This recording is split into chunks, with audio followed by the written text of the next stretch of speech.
اعوذ باللہ من الشیطان الرجیم بسم اللہ الرحمن الرحیم۔ ایک سوال آیا ہے میرے پاس، اس میں بھائی نے پوچھا ہے کہ اکثر ہم سنتے ہیں کچھ الفاظ، چلیے آپ انہی کی زبانی سن لیجئے، میں ان کا ویڈیو تھوڑا سا پلے کر دیتا ہوں، جسٹ 8 سیکنڈ کا ویڈیو ہے۔ قرآن سنت ٹھہریے ایک منٹ۔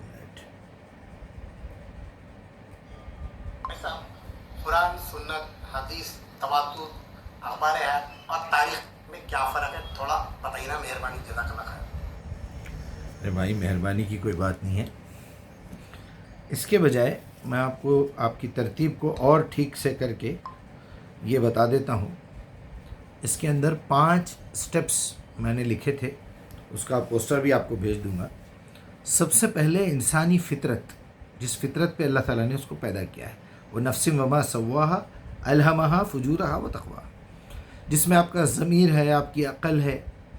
اس کے بعد جیسے ہی وہ دنیا میں آتا ہے، اسے دکھتا ہے کہ سب کو کیا کر رہے ہیں، اجماع، جو سب کر رہے ہیں وہ بھی کرتا ہے بچہ۔ اسے آپ کہتے ہیں اجماع، تاریخ یا پھر اندھ وشواس۔ ابھی بچے کو پتہ نہیں ہے کہ وہ ہندو گھر میں پیدا ہو گیا ہے، مسلمان گھر میں پیدا، جیسے بڑے کر رہے ہیں وہ وہی کرے گا۔ دیکھیے آپ لاجیکل دیکھیے بات، اگر وہ اتفاق سے کسی نبی کے گھر میں پیدا ہو گیا ہے تو بچپن سے اس کو نبوت کا پتہ چل رہا ہے۔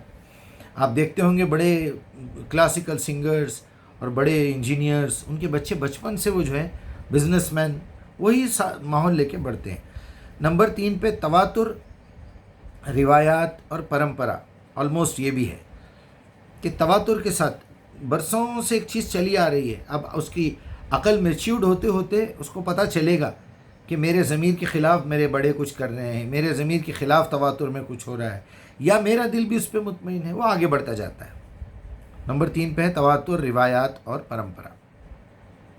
نمبر 4 میں پھر اب وہ اجتہاد کرتا ہے، جد و جہد کرتا ہے، تدبر کرتا ہے، کوشش کرتا ہے، غور و فکر کرتا ہے، جس کی بنیاد پہ جس زمانے میں بیل بنڈی میں لوگ سفر کرتے تھے، آہستہ آہستہ گاڑی نکلی، آہستہ آہستہ سائیکل بنی، پھر پیٹرول نکلا، پھر گاڑی بنی، پھر ہوائی جہاز بنا۔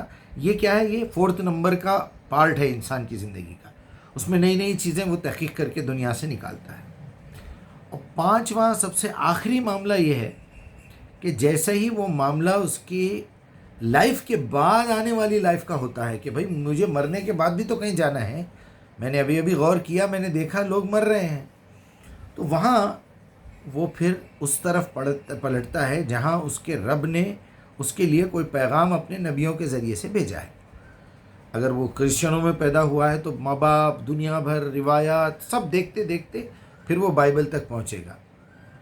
مسلمانوں میں پیدا ہوا ہے تو وہ قرآن تک پہنچے گا، پھر اپنی عقل، اپنا ضمیر، اپنی فطرت کے ساتھ قرآن کو میچ کرے گا، پھر دیکھے گا کہ میری فطرت، میرے عقل میں، میرے ضمیر میں ابھی کون سی کمی باقی ہے، یا کون سی غلط چیزیں میرے پاس بیٹھی ہوئی ہے جو قرآن میں لکھی ہوئی ہے، تو میں وہ چیزیں نکال کے باہر پھینک دوں گا، قرآن سے اپنے آپ کو پیوریفائی کروں گا۔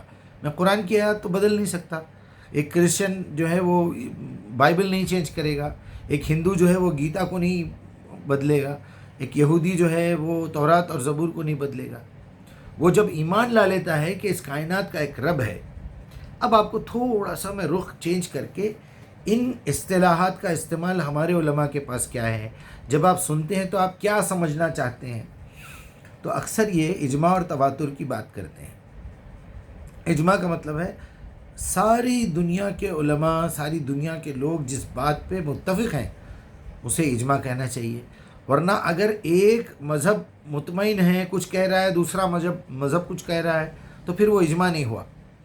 عیسائی کہتے ہیں عیسیٰ اللہ کے بیٹے ہیں، 350-400 کروڑ عیسائی کہتے ہیں، آپ اس کو اجماع اور تواتر اور یہ مان لیں گے؟ دوسرے مسلمان یہ ہے کہ وہ کہتے ہیں لم یلد ولم یولد۔ اب مسلمانوں میں بھی کئی فرقے ہیں، وہ کہتے ہیں محمد رسول اللہ زندہ ہے، اہل بیت زندہ ہے، ائمہ زندہ ہیں، بزرگان دین زندہ ہے، شہداء زندہ ہیں۔ ایک فرقہ کہتا ہے نہیں بھائی، اللہ لا الہ هو الحی القیوم، سوائے اس کے زندہ اور قائم رہنے والا کوئی نہیں۔ ایسے بہت ساری باتیں ہیں۔ اب ان جھگڑوں کا کیا کیا جائے، ان باتوں کا کیا کیا جائے؟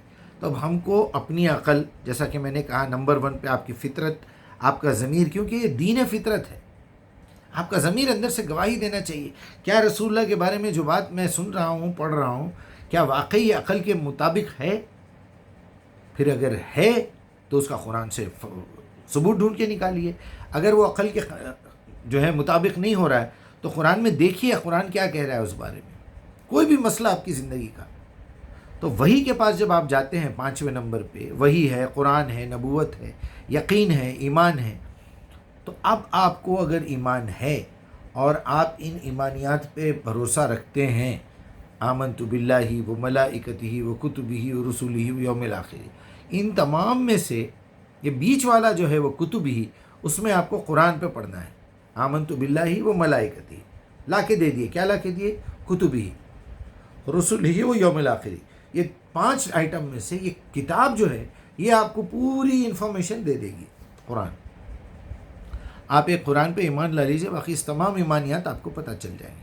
اس سے پوچھیے، اپنے ضمیر اور اپنے عقل میں تلاش کیجیے، اپنے آپ کو اللہ کے سامنے سرنڈر کیجیے. بولیے میرے سے جو گناہ ہو گئے میں معافی چاہتا ہوں، یہاں آنے کے لائق تو نہیں ہوں، آپ سے بات کرنے کے لائق تو نہیں ہوں.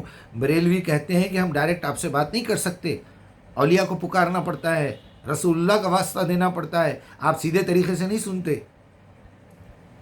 لیکن آپ مجھے معاف کر دیجئے، میں وہاں پکار کے خبروں پہ بھی دیکھ لیا، میں رسول اللہ کو بھی پکار کے دیکھ لیا. نہ رسول اللہ کبھی مدد کرنے کے لیے آئے، نہ اولیاء اکرام آئے، نہ شہداء آئے. جو زندہ فرشتے کرامن کاتبین لکھے یہاں بیٹھے ہوئے ہیں، جو ہر لمحہ لکھ رہے ہیں، میری نیت تک لکھ رہے ہیں، ان لوگوں کو بھی میں نہیں پکار سک رہا ہوں. پکارا بھی تو کوئی فائدہ نہیں ہے. بظاہر ایسا لگتا ہے تو بھی سنتا ہے یا نہیں سنتا ہے، کیونکہ تو نظر تو نہیں آ رہا ہے. لیکن میں نے یہ دیکھا ہے کہ بہت ساری چیزیں نظر نہیں آتی لیکن موجود ہیں. کہیں میرا ضمیر تجھے پکارتا ہے تو فوراً میرے ضمیر کو یا تو مطمئن کر دیتا ہے یا اور بے چین کر دیتا ہے. مجھے پتہ چل جاتا ہے جب میں مطمئن ہوں تو یہی مرضی تیری ہے، میں اگر بے چین ہوں تو نہیں، مجھے یہ کام چھوڑ دینا چاہیے. اب اس کے باوجود بھی تو مجھے گمراہ کر رہا ہے تو پھر میں کچھ نہیں کر سکتا. میں تو ایک بندہ ہوں، نطفے سے پیدا ہوا ہوں، اور جو ہے تو خالق ہے، مالک ہے، پروردگار ہے. میں روز اپنے آپ کو سرنڈر کرتا ہوں، روز میں تجھ سے پوچھتا ہوں ایاک نعبد و ایاک نستعین اہدنا الصراط المستقیم. بس بھائی میں اتنا ہی جواب دے سکتا ہوں. تواتر کا مطلب ہے جو چیز پرمپراؤں سے آتی جا رہی. اجماع کا مطلب ہے سارے لوگ ایک بات کو مانتے ہیں. اب آپ اجماع کہیں گے تو ساری دنیا اس چیز کو ماننا چاہیے. اجماع میں کیا ہے؟ موت ہے. اللہ کا انکار کرنے والے موجود ہیں لیکن موت کا انکار کرنے والے کوئی نہیں ہے. سورج ہے، چاند ہے، گریوٹی ہے، سمندر ہے، گرمی ہے، سردی ہے، خوشبو ہے، بدبو ہے، مرچی ہے، نمک ہے، کھارا ہے، تیز ہے، میٹھا ہے. تو میرے بھائی اسے کہتے ہیں اجماع. آپ ایک بات پہ جمع ہو جائیں گے، 50 ہوں گے، 50,000 ہوں گے، 50 کروڑ ہوں گے. اس کے بعد بہرحال اپنا خیال رکھیے. جو بات میں سمجھ سکتا تھا آپ کو سمجھانے کی کوشش کیا. اگر آپ کو سمجھ میں آئی ہے تو پھر بھی ایک سرنڈر کریے اپنے آپ کو. 2 رکعت نماز پڑھیے، اللہ تعالیٰ سے خود ہی پوچھیے سبحان ربی العلیٰ، سبحان ربی العظیم. اے اللہ، میرے بھیا نے مجھے ایک بات کہی ہے، آپ بتائیے اس کا کیا مطلب ہے، میں کیسے طریقے سے زندگی میں دیکھوں کیا صحیح ہے کیا غلط ہے. تو آپ اجماع، تواتر، اجتہاد، کوشش، جہاد، اس کے لیے تہجد پڑھیے، سمجھ میں آ جائے گا. اسی سے اجتہاد سے تہجد کا لفظ. کوشش کیجیے، اللہ کو پکاریے.